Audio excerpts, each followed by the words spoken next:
Hello mga kagala, ngayon pauwi na tayo ng Pilipinas finally. Ngayon nasa train ako, papunta ako ng Berlin Station. At ngayon mula dito sa Berlin Station, papunta naman ako sa airport.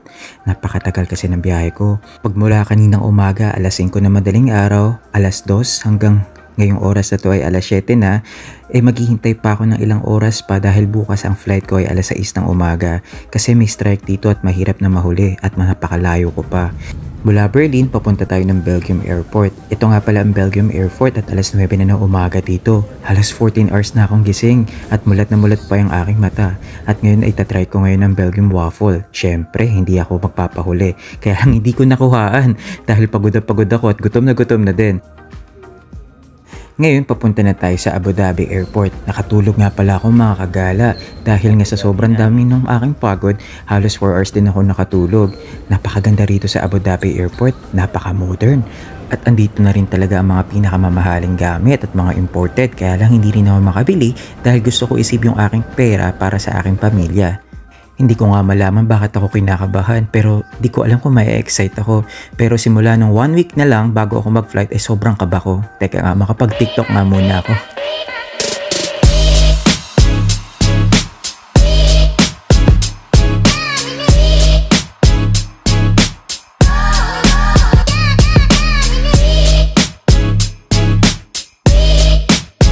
At heto na nga, nandito na tayo sa Pilipinas. Hindi nga ako masyado nakapagpahinga dahil meron akong pasyente ng 7 hours na nahimatay dito sa loob ng eroplano. Nagkataon kasi na ako lang ang medical practitioner sa eroplano. Siya nga pala pinahiram sa akin ang Alphard ng ate Michelle ko. Ang ganda no? Ito yung pinakagusto kong kotse niya noon. Ayoko sana magpasundo kasi ayoko sana makaabala ng tao. Pero sabi ng ate ko, wag daw akong mag-commute dahil nandyan daw siya sa akin sa likod lagi. At pakiramdam ko nga ako ay VIPP, very important papampam person. Actually, pagod na ako. Pang 23 hours ko na ngayon dito, nagpapiyahe ngayon. Pero sa sobrang excited ko, parang napapawi lahat ng aking pagod. Hindi pala alam ng aking pamilya na uuwi ako dito bukod dun sa isa kong pamangkin na si Nicole. At si Scott, kaya lang may biyahe yung pamangkin kong isa. Si Nicole yung nag-aasikaso sa akin, siya yung naka-color pink pala dito. Ayan, nandito na tayo sa condo sa Quezon City. Ang sabi ko sa kanya kasi, sabihin kay mama nakakailang sila sa labas at nagbigay ako ng pera. Habang nandito ako sa labas, naalala ko yung sitwasyon namin. Napakahirap maghanap ng pera talaga dito sa Pilipinas kahit anong klaseng sipag mo. Pero sa awa ng Panginoon, nabigyan ako ng oportunidad makapagtrabaho dito sa Germany. Dahan-dahan tinutupad yung aming mga pangarap. Kaya ikaw na nangangarap, huwag kang mapagod na magdasal sa Panginoon at ibibigay niya rin yan sa tamang oras at tamang panahon. Ito na pala, nakatulog ako ng 1 oras at papunta na ako doon sa kakainan namin. Medyo excited na nga ako dito at nagrereklamo na din yung aking nanay kasi gutom na siya at napakadaming tao. Ngayon pala ay Sabado, kaya sigurado sandamakmak ang tao sa kalsada ngayon. Sobrang nakakamiss yung tanawin din dito sa syudad. Marami pa rin tao at maraming marites. Sa sobrang excited ko gusto ko maglakad at magmotor papunta doon sa pupuntahan ko. Sobrang init ng hangin dito sa Pilipinas at na-enjoy ko dahil sobrang lamig sa Germany. Ang dami rin mga bagong building at establishment dito na hindi katulad nung dati.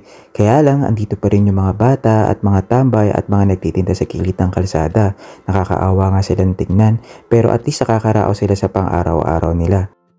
Inahinto ko na nga lang yung motor at naglakad na nga lang ako. Naalala ko dati kasi dito nung mga pandemic pa, dito kami pinipick up papuntang Batangas at binabiyahe namin yung araw-araw para mag-swab ng mga pasyente. Nakakamiss lang. 3 years ago na pala ang nakalipas at 2 years ago simula nung ako'y muntikan na mamatay dahil sa COVID. Nakakatuwa lang at ang layo na rin pala na narating ko. Maraming salamat sa Panginoon dahil ako hindi pinabayaan at ang aking pamilya. Magto 2 years na pala ako simula nung hindi makauwi, kaya ganoon na lang sabi ko sa pagkami sa aking pamilya. 11 days nga lang pala ako dito sa Pilipinas dahil lang din sa mga appointments ko. Andito na ako sa restaurant, tara, hilatin natin sila.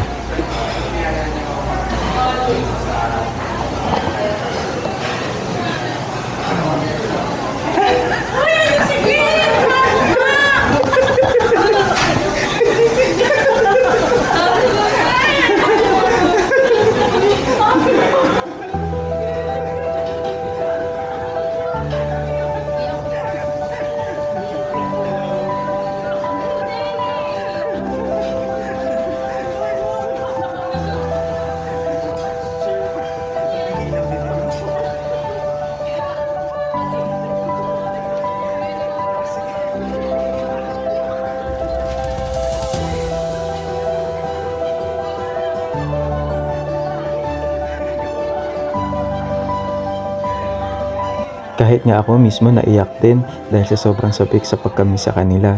Ito ang nanay ko pala, si Corazon. Siya pala yung single mom na nagbantay at nag-aalaga sa akin. Kasama niya dito yung mga apo niya at ang aking kapatid. Hindi nga lang kami kompleto ngayon dahil may mga ginagawa yung mga ibang kasama namin dito. Pero ganun pa man, nag-enjoy kami at hindi talaga nila inaasahan ang aking pagdating, kaya lagi na lang ako natatawa. Pero sobrang miss na miss ko talaga sila. Naglakad kami dito ngayon sa may timog at magkakape na kami. Ito kasi ang gawain at banding namin dito kapag kami ay may araw. Lagi kaming sama-sama kakain at magkakape. At ayaw na ang bitawan ng nanay ko yung aking braso at baka ako'y mawala daw. At dito pala muna matatapos ang aking video at samahan nyo ako sa mga susunod kong araw ang pagstay dito sa Pilipinas. Huwag niyong kalimutan na mag-like and share at follow nyo rin ako dito sa TikTok at YouTube. Hanggang sa muli, paalam muna dito.